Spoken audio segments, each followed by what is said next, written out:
Il est impossible d'envisager la possibilité d'une médiation quand il y a une mauvaise foi flagrante. Ça veut dire quoi?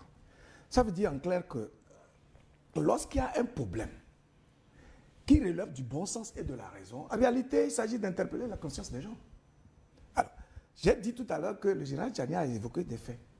Si les gens incriminés sortaient d'autres faits qui créent finalement la confusion, etc., et on voit que ça ne va pas, on peut parler de médiation. Mais si vous n'êtes pas capable de démontrer, on sait en même temps que vous êtes en situation de faiblesse, malheureusement, vous n'êtes pas capable de revenir à la raison. Pourquoi? Parce que votre pouvoir dépend littéralement des postes, des puissances extérieures, plutôt que de dépendre de votre peuple.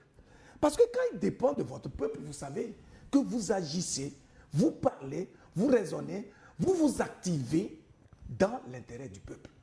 Alors, lorsqu'il y a des conflits entre voisins, c'est en fait le peuple qui en pâtit, parce que lorsqu'une frontière est fermée, aussi bien les Béninois que les Nigériens subissent littéralement le préjudice d'une telle fermeture. Et donc, un dirigeant responsable doit pouvoir privilégier l'intérêt de son peuple. Vous voyez? Le Niger a fermé la frontière parce qu'il est face à une situation de survie. Parce qu'il estime que son voisin va être utilisé comme une base arrière pour décimer les vies de ses citoyens. Mais alors, si le partenaire en question, ou bien le voisin, pense vraiment que ce qui est dit est faux, mais il peut appeler à une médiation. Parce que justement, il voit que cette fermeture-là cause aussi des conséquences désastreuses à sa population. Est-ce que vous voyez? Donc, il faut maintenant interpeller la conscience des dirigeants. Il faut qu'ils comprennent qu'ils ont une chance unique à partir du moment où ils sont au devant de la scène.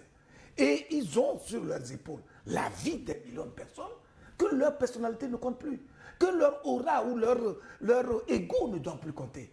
C'est plutôt leur mission liée à l'épanouissement de leur peuple, liée à la vie même de leur peuple, à la préservation des intérêts de leur nation qui doit pouvoir compter. Et à partir de ce moment-là, ils n'ont qu'à faire profil bas et composer en tant qu'être humain responsable dont la mission est de travailler pour l'expansion de notre espèce, tout simplement.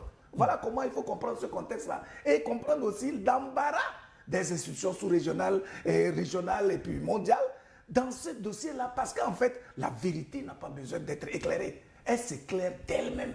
Vous voyez? Et donc, on sait très bien que, en tout cas, ceux qui parlent ont raison, mais on ne peut pas intervenir parce que, bon, il y a des intérêts connexes qui sont en jeu, et bon, on ne veut pas dénoncer publiquement quelqu'un et tout ça.